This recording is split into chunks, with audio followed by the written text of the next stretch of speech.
Et salut à tous, bienvenue dans ce nouvel épisode du podcast Nourris ta santé. Aujourd'hui, je suis en compagnie de Léa. Salut Léa. Salut! Et aujourd'hui, on va vous parler, ou du moins Léa plutôt, va vous parler de tout ce qui est un petit peu complément alimentaire et les compléments alimentaires en fonction de différents objectifs qu'on pourrait avoir. Mais avant de rentrer directement dans le sujet, est-ce que Léa, tu pourrais te présenter s'il te plaît? Bien sûr. Alors du coup, donc je m'appelle Léa de Fourin. J'exerce dans plusieurs cabinets et centres médicaux sur Paris.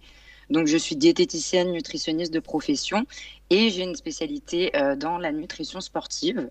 Donc actuellement, je suis sur plusieurs cabinets. On peut me retrouver sur Doctolib pour la prise de rendez-vous et je ne fais pas que de la nutrition sportive. Donc je traite aussi tout ce qui est pathologie chronique moderne pour les personnes voilà, qui souhaitent aussi faire des pertes de poids ou bien les personnes qui peuvent avoir des allergies, des intolérances. Donc mes prises en charge sont variées. Ok, top. Et de toute façon, enfin, on en reparlera, mais de toute façon, ton compte Instagram, etc., je le mettrai en description, donc il n'y a pas de problème. Ok. Donc, pour du coup commencer, parce qu'aujourd'hui on va parler compléments alimentaires, la première question que je voulais te poser, on va commencer assez simple, c'est est-ce que tu pourrais nous définir ce que c'est qu'un complément alimentaire?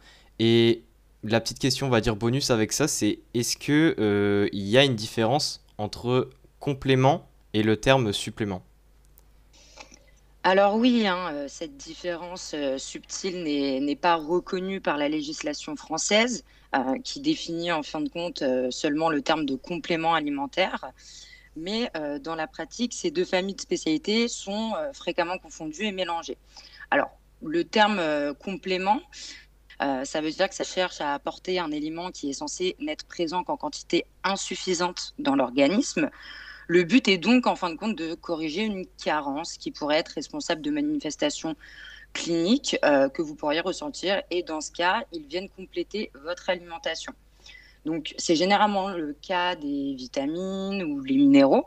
Par exemple, l'alimentation apporte peu de vitamine D. Et l'ensoleillement, dans la plupart des régions françaises, n'est pas suffisant pour permettre au corps de la synthétiser en quantité suffisante. Donc, c'est pourquoi pas mal de personnes font une complémentation en vitamine D. Pour les suppléments, c'est un peu différent. Donc, ça va désigner quant à eux les nutriments que vous prendrez en plus de vos apports alimentaires normaux pour optimiser vos performances sportives. Par exemple, hein, comme les protéines qui se trouvent principalement dans les viandes, les œufs, les poissons et les laitages. Mais par contre, voilà, il existe des suppléments de protéines en poudre, donc il y en a plusieurs, qui permettent d'augmenter sa ration journalière en protéines. Donc voilà, c'est la petite différence entre les deux termes. Après, je pense que pour la suite, je vais utiliser le terme complément pour généraliser un petit peu Ouais, et ne pas généralement, perdre par tout le exemple, monde. je pense que si tu parles de suppléments en protéines, les gens souvent entendent complément de protéines, donc ça risque de perturber sinon. C'est ça. Donc j'utiliserai le terme complément alors.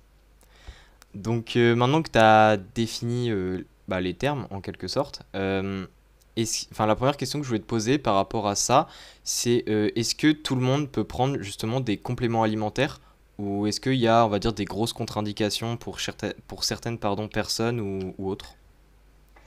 Alors bon, déjà les personnes ayant un régime alimentaire particulier, voilà, je pense aux végétariens, je pense aux véganes, ou alors les personnes très actives, hein, sont les plus susceptibles de devoir utiliser des compléments alimentaires.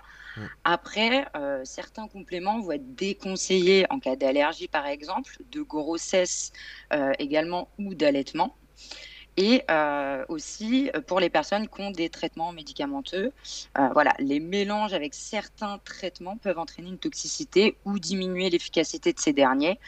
Donc, il faut toujours demander un avis médical dans ces cas-là, voilà, avant de faire une complémentation.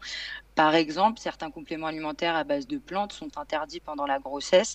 C'est le cas du ginseng, du guarana, qui sont connus pour être des compléments alimentaires excitants, ce qui n'est pas du tout conseillé dans le cas de la grossesse. Ok. Et là maintenant on a un petit peu parlé de est-ce que c'est possible de prendre un complément alimentaire en règle générale. Et du coup là ce qui nous intéresse, je pense, c'est que chacun un peu a ses propres objectifs. Et du coup, la première question, et je pense que c'est l'objectif qui revient le plus souvent, c'est la perte de poids. Et concernant la perte de poids, est-ce que il y a des compléments, bon, je dis la question, mais je pense que les personnes qui m'écoutent souvent vont savoir la réponse, mais est-ce que les compléments font perdre du poids ou pas? Alors, les compléments ne servent pas à perdre du poids. D'ailleurs, aucun aliment ne fait perdre du poids non plus. Les modifications de l'alimentation et l'activité physique restent certainement les meilleurs moyens de contrôler son poids ou de perdre quelques kilos sur le long terme. Alors, je pense tout de suite à certains produits sur le marché pharmaceutique. Voilà, on a un médicament qui est assez connu qui s'appelle l'Orlista. On va avoir aussi tout ce qui est XLS médical, Anaca 3, voilà, dont la perte de poids espérée est de l'ordre de 2 à 3 kilos grand maximum au prix d'effets indésirables importants. Donc on peut dire que le bénéfice-risque est donc très défavorable.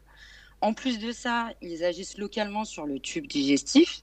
Ils vont venir bloquer l'absorption d'environ un tiers des matières grasses apportées par l'alimentation au lieu d'être Ok. assimilées par l'organisme. Donc une partie des graisses est évacuée naturellement par les selles, ce qui a pour effet en fin de compte de réduire l'apport calorique, mais il s'agit donc de malabsorption. Donc ça Hmm. ne règle pas le souci sur le long terme. Et en plus de ça, généralement, c'est des pertes de poids qui ne sont pas durables dans le temps. Donc en Ouais. réalité, il vaut mieux faire attention à son alimentation, trouver son rythme, avoir une activité physique régulière à intensité modérée, voilà, pourquoi pas, pour espérer du coup créer un déficit calorique et perdre du poids. Ok, donc du coup les compléments, pour ce qui est, on va dire, solution miracle, perte de poids, on oublie direct, quoi. Il n'y a pas de solution miracle. Je suis désolée pour tous ceux qui nous écoutent et qui l'espèrent, mais Non, mais de toute façon, je pense que la plupart sont au courant, mais au moins ça permet d'être sûr, tu vois. Et, bien euh, sûr. et justement, maintenant qu'on sait que les compléments font pas perdre de poids, est-ce que il y a quand même certains compléments qui peuvent, on va dire, aider à perdre du poids, c'est-à-dire en sachant qu'on sait que c'est pas ça qui va nous faire perdre du poids en tant que tel, mais est-ce qu'il y en a qui peuvent quand même nous aider pour quelconque raison, à nous faire perdre du poids ou à sécher dans le domaine sportif, comme on dit? Alors, donc après, je le répète quand même, bien sûr, seulement une alimentation saine, équilibrée, une activité physique régulière permettent d'avoir une perte de poids durable dans le temps. Mais il y a quand même certains compléments alimentaires à base de plantes qui sont connus pour avoir des effets minceurs, des effets drainants. Donc, je pense au guarana, qui est connu pour brûler les graisses et lutter contre les capitons. Voilà, le guarana, ça va vous permettre aussi de booster la thermorégulation. On le recommande souvent aux personnes qui ont du mal un petit peu à transpirer. Voilà, donc Ok. c'est assez connu pour ça. On va avoir le fenouil aussi qui favoriserait l'élimination urinaire avec un effet drainant. La cannelle qui aiderait à maintenir un niveau normal de gaz stomacaux et favoriserait le confort de l'estomac. Voilà, donc ça, c'est un peu ceux qui vont être à base de plantes.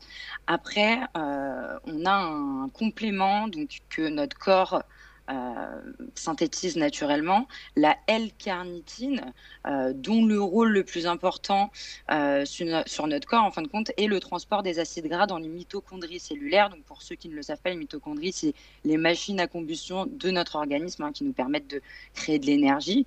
Et sans cette substance essentielle pour le corps, les graisses alimentaires ne pourraient pas être brûlées correctement. Donc, comme je vous le disais, notre organisme, il en synthétise lui-même. C'est les reins et le foie qui produisent cette substance. En revanche, certains aliments contiennent une plus grande concentration carnitinique que d'autres. Donc déjà, via l'alimentation, on peut quand même en apporter suffisamment. Donc, le complément alimentaire, il a bénéficié de nombreuses campagnes publicitaires qui vantaient ses vertus amaigrissantes, mais en fin de compte, ça n'a jamais été vraiment prouvé Hmm. avec de réelles études. Après, je pense également au chrome. Donc, c'est un oligo-élément. C'est le coéquipier de l'insuline. Donc, l'insuline qui est l'hormone du stockage et de la régulation des glucides sécrétés par le pancréas. Alors, il aide à maîtriser l'arrivée du sucre de l'alimentation dans le sang et à le faire pénétrer dans les cellules et à en stabiliser le taux sanguin. Donc, en fin de compte, la glycémie à un niveau Ouais. normal. Donc ça aussi, voilà, il y a eu, c'est assez connu. Après, bien sûr, on va prendre ce complément alimentaire. Si à côté on fait n'importe quoi, c'est pas miraculeux non plus. Hmm. D'accord? Et après, on a aussi bien sûr les probiotiques qui peuvent être recommandés pour avoir un microbiote en bonne santé. Voilà, il y a eu beaucoup d'études qui montrent le lien entre microbiote et surpoids, obésité. Ok. Bah écoute, super intéressant. Et d'ailleurs, une petite question, parce que tu as parlé pour la L-carnitine notamment, qu'on pouvait en avoir suffisamment dans l'alimentation. Et est-ce que tu pourrais, on va dire, citer quelques sources principales de carnitine ou pas? Ouais, bien sûr, on va en trouver dans la viande rouge, hein, qui est quand même l'aliment qui en contient le plus, Ouais. mais on peut aussi la retrouver dans les noix, les céréales, donc en fin de compte dans les graines oléagineuses et les produits céréaliers. On en trouve quand même. Ok, bah écoute, merci. Donc là, maintenant, on a traité tout ce qui était dans le cas où on s'intéresse un peu à la perte de poids, où est-ce qu'on pourrait se diriger en termes de compléments. Et bah, il y a un petit peu l'autre côté d'un point de vue objectif, c'est les personnes notamment qui veulent prendre du poids ou prendre du muscle en général, c'est plutôt ça. Et est-ce que justement, pour cet objectif-là, il y a des compléments qui peuvent être intéressants pour nous aider justement à atteindre cet objectif? Oui, alors bien sûr, hein, alors on va faire quand même la petite différence entre prise de masse et la prise de masse musculaire. Ouais. Il y a certaines personnes qui ont vraiment beaucoup de mal à perdre, en fin de compte, enfin, pardon, à prendre du poids. Mm. Donc, pour eux, quand l'alimentation classique ne suffit plus, il y a la possibilité de prendre des gainers. Donc, les gainers, voilà, c'est assez lourd à digérer, hein, donc il faut bien le choisir. On va regarder du coup la constitution. Un gainer classique, hein, qu'on retrouve sur le marché et qui est bien, c'est un gainer dans lequel on va trouver 30% de protéines, 60% de glucides et 10% de lipides. Donc ça va être bien pour les personnes, voilà, qui cherchent vraiment à prendre de la masse, mais autant masse musculaire que masse graisseuse, Ok. qui sont vraiment très très fines. Une personne qui cherche à prendre seulement de la masse musculaire et qui ne veut pas prendre en gras, il va falloir qu'elle évite quand même le gainer et qu'elle se tourne vers d'autres compléments alimentaires. Donc on va avoir par exemple les BCA, qui sont des acides aminés à chaîne courte et ramifiés. Les BCA, la composition, on a en premier l'acide aminé, donc la leucine. On va avoir l'isoleucine et la valine, pardon. Donc, ce sont trois acides aminés qui sont dosés différemment dans les BCA. Et c'est vraiment la leucine qui stimule la production, en fin de compte, d'insuline, qui est l'hormone du stockage par excellence, donc qui va venir favoriser la prise de masse. On va trouver aussi les différentes whey. Ouais. Donc la whey, hein, qui est les protéines du lactosérum, donc qu'on retrouve, qui sont des protéines, pardon, de bonne qualité et d'assimilation rapide. Alors il va y avoir différentes whey, pareil. Le choix de la whey se fait en fonction de l'objectif. Mm. Alors je vais citer un exemple, mais par exemple, on va avoir la whey isolate, qui est une whey qui est dépourvue de lactose et de gras. Donc, en fait, on l'a hydrolysée plusieurs fois pour obtenir, en fin de compte, un concentré en protéines. Donc, ça, cette whey, elle est bien, par exemple, pour les personnes qui veulent faire une prise de masse sans prendre en gras, donc une sorte de définition musculaire, mais aussi pour les personnes qui sont intolérantes au lactose. Ouais. Donc, c'est une solution.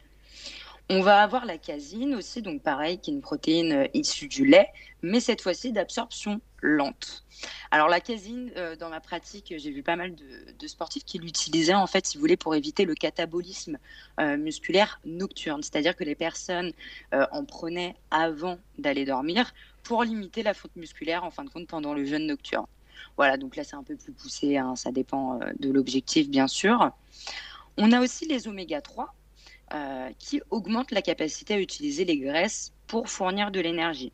En clair, ils permettent d'utiliser votre graisse comme source d'énergie et ainsi de limiter le développement de celle-ci au profit du muscle.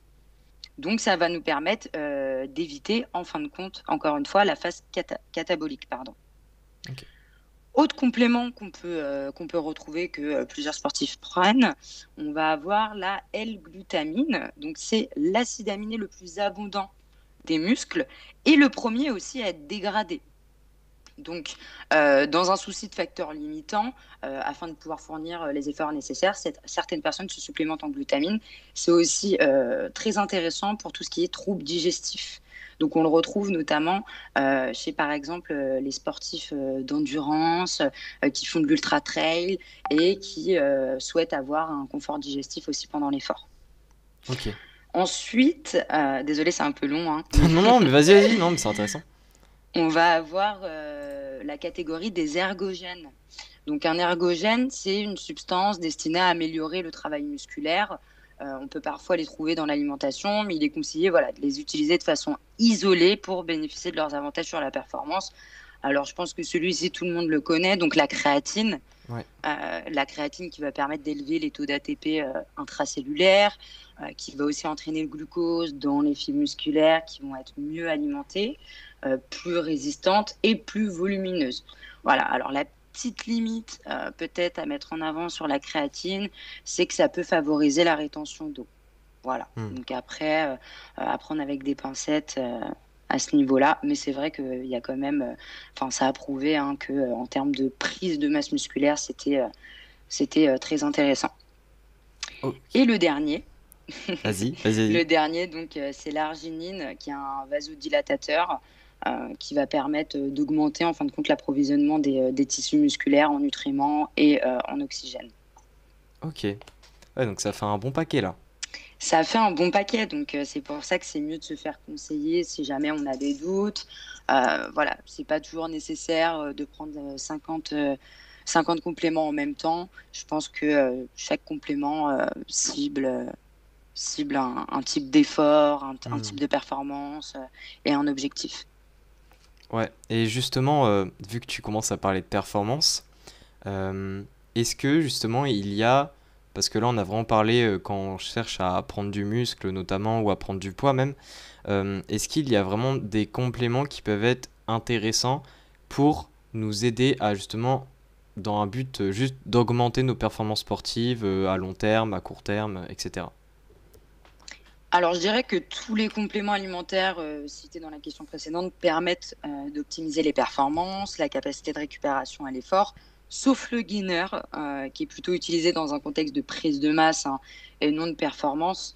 En plus de ça, voilà, le gainer, si on le prend juste avant sa séance, comment vous dire que toute votre perfusion sanguine va être au niveau du tube digestif en fait pour essayer de digérer, et du coup, votre cerveau et vos muscles vont être moins bien alimentés, donc Hmm. vous allez perdre en performance. Donc ça aussi, il y a une réelle question hein, autour des délais.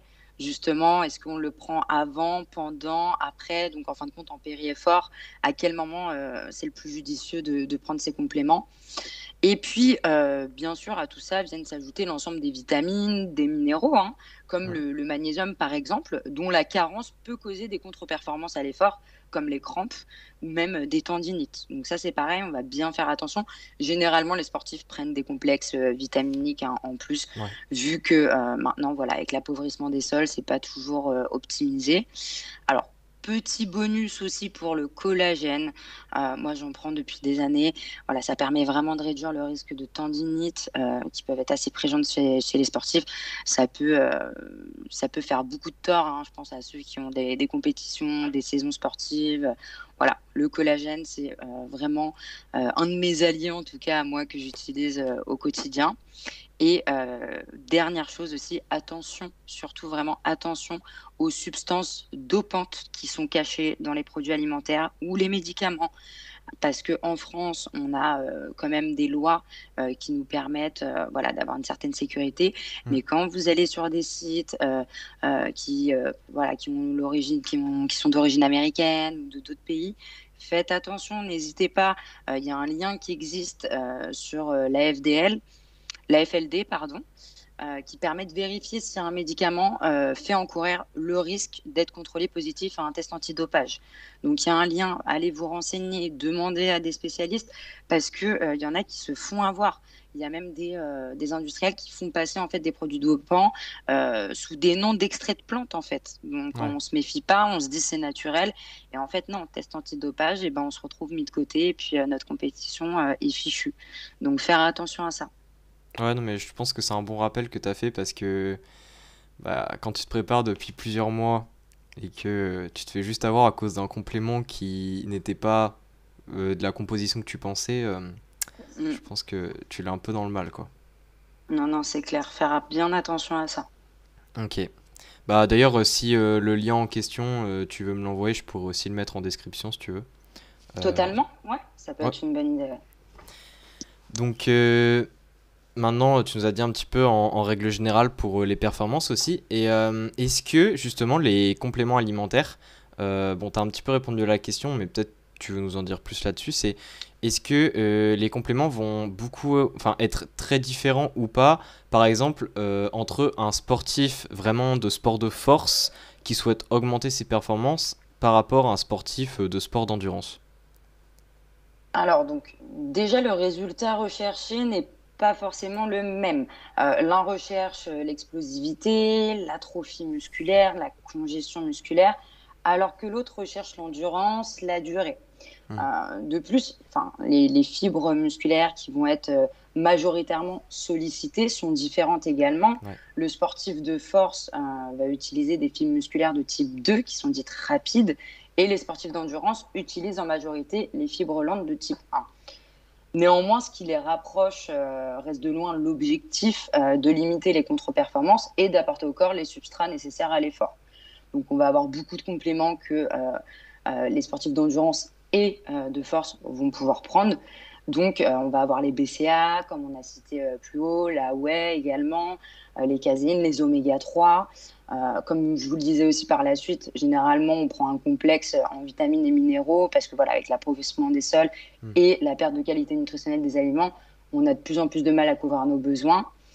Il existe aussi d'autres ergogènes très utilisés dans les sports d'endurance en majeure partie, comme par exemple la bêta-alanine. C'est l'un des suppléments les plus puissants pour les sports d'endurance. D'une part parce qu'elle permet d'augmenter la durée de l'effort, mais aussi parce qu'elle joue un rôle important dans le processus de récupération, notamment en rétablissement l'équilibre du pH pendant et après l'effort. Et on va avoir aussi la caféine, Hmm. qui est quand même un stimulant du système nerveux et qui va venir améliorer les niveaux d'énergie, de vigilance, de concentration. Aussi, elle réduit la perception de la douleur et de la fatigue. Ouais.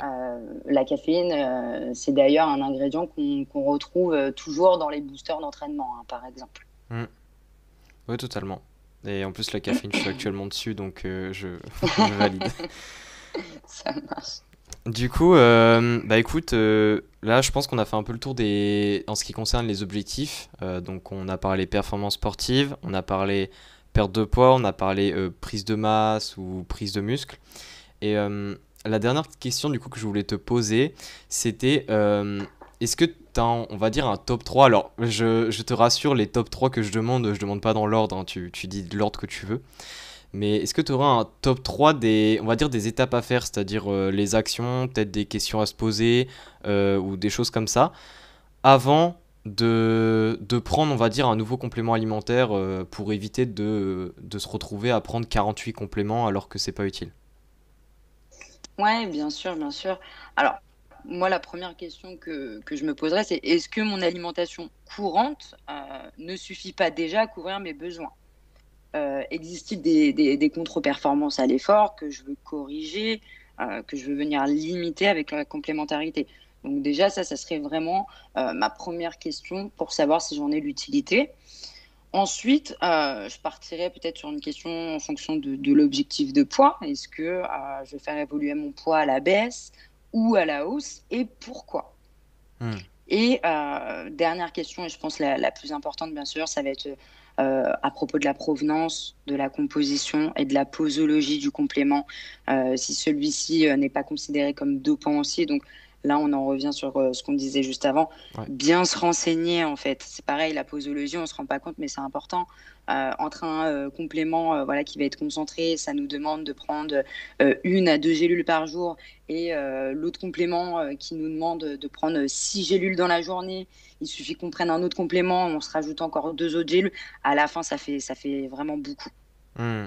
Voilà, en termes de praticité, c'est pas vraiment optimal. Si on a 50 compléments alimentaires à prendre au début de la journée, je pense pas que ce soit hyper plaisant non plus. Et est-ce que, parce que je pense qu'il y a des personnes qui se posent la question, donc ça serait, je pense, intéressant d'y répondre. C'est est-ce que des compléments alimentaires, il y en a où il y a par exemple besoin d'une prescription pour les avoir ou des choses comme ça, ou souvent on peut les avoir comme on veut, entre guillemets? Alors, les compléments alimentaires oraux, comme par exemple tout ce qui va être Frésuben, Clenitrex, donc pour vous expliquer, ça en fait, ce sont des yaourts qui vont être enrichis en protéines. Et ça, bien sûr, c'est sur prescription du médecin. On les prescrit dans le cas de dénutrition extrême. Pour les Hmm. personnes aussi, quand on est dans le milieu hospitalier, on a un stock en fait à l'hôpital. Donc nous, on ne peut pas tout de suite le prescrire, mais après discussion avec le médecin par rapport voilà, aux constantes de la personne, et si en effet il y a une dénutrition qui est avérée, là on va partir sur des compléments qui sont beaucoup plus riches, beaucoup plus complets et qui permettent de pallier à la dénutrition. Et après, si on se rend compte que ça ne suffit pas, on va partir sur de la nutrition entérale ou parentérale. Donc, c'est de la nutrition par poche pour éviter que la perte de poids soit trop importante et que la personne puisse avoir des conséquences délétères très importantes sur l'organisme. Donc là, c'est un autre type de complément Ok, qui nécessite prescription, oui. d'accord. Et j'avais comme ça, et du coup, il y en a une qui vient de m'arriver, une question. C'est parce que je pense que ça peut être intéressant d'avoir ton avis là-dessus, parce qu'il y a pas, enfin, moi, il y a pas mal de personnes qui m'ont déjà posé la question, donc je me dis beaucoup se la posent encore. C'est parce que tu vois, on parle de compléments, etc. On voit il en existe plein, et que vu qu'ils ont tous un peu des rôles différents ou une manière différente d'apporter quelque chose de bénéfique. Euh, les personnes, évidemment, parce que déjà ça a un prix, les compléments, mais généralement les personnes se posent, ok, mais on va dire à partir de combien de compléments est-ce que je vais arrêter d'en prendre plus, tu vois, c'est-à-dire est-ce que 5 compléments, on va dire, c'est le max à prendre tous les jours, ou enfin, est-ce que toi tu as un chiffre particulier ou pas? Alors, j'ai pas de chiffre particulier, mais par exemple, pour vous donner une idée, une personne qui prend, allez, on va dire de la vitamine D l'hiver, qui va prendre de la vitamine C, donc on est à 2. Est-ce que derrière, si par exemple elle prend de la whey ou qu'elle prend des BCA pour booster son effort et qu'elle prend du collagène, ça enfin, c'est pas dramatique, il n'y a pas de souci. Donc il n'y a pas vraiment de chiffres. Déjà, à partir du moment où on respecte la posologie, il n'y a pas de problème. Et il faut aussi, bien sûr, lire les notices, se renseigner. Est-ce que des compléments peuvent rentrer en interaction avec un Hmm. autre? Est-ce qu'il peut y avoir... Voilà, bien se renseigner, en fait, avec la liste, hein, avec la notice, si il peut y avoir, du coup, des interactions entre les différents nutriments. Si c'est pas le cas, c'est pas très grave. Après, le but, voilà, c'est pas d'en prendre 50 non plus, mais pour vous donner une idée, moi, pour ma part, je prends des BCA, je prends du collagène et ça me suffit amplement. Et l'hiver, je peux prendre de la vitamine D, par exemple. Mais ça sert à rien de monter dans des 10, voire 20 Oui, compléments. Non, ça sert à rien. ok, bah écoute, En plus de ça, ouais, pardon, excuse-moi, non, je viens vas-y, vas-y, de vas-y. penser à quelque chose, mais en plus de ça, maintenant, ce qu'ils font généralement, c'est qu'ils créent des complexes exprès, en fait, pour pas que les personnes aient besoin de prendre 50 gélules. Donc maintenant, il y a des complexes vitaminiques et de minéraux qui permettent d'avoir tout en un. Donc, d'où l'intérêt, en fin de compte, de se tourner vers ces compléments-là. Ouais, c'est ça. Il faut juste faire attention pour les complexes et comme tu le disais, les interactions, parce que il y a certaines marques, par exemple, elles font des complexes, mais il y a des nutriments qui interagissent entre eux dans le complexe. Bon, après, ça reste pas très fréquent, mais je sais que ça existe. Donc, faut faire attention. Je pense notamment aux minéraux. Alors, je sais plus si c'est un où il y a du zinc et du fer dedans ou s'il y a du zinc et du cuivre. Mais dans tous les cas, les deux Oui, interagissent et il faut faire attention, tu vois. exactement, exactement. Il y a une sorte de compétitivité en fait au niveau de l'absorption Mm. entre certains oligo-éléments, minéraux, et du coup en fait on perd en bénéfice déjà. Donc on va pas avoir une absorption qui va être optimale. Donc voilà, faire attention. C'est ça.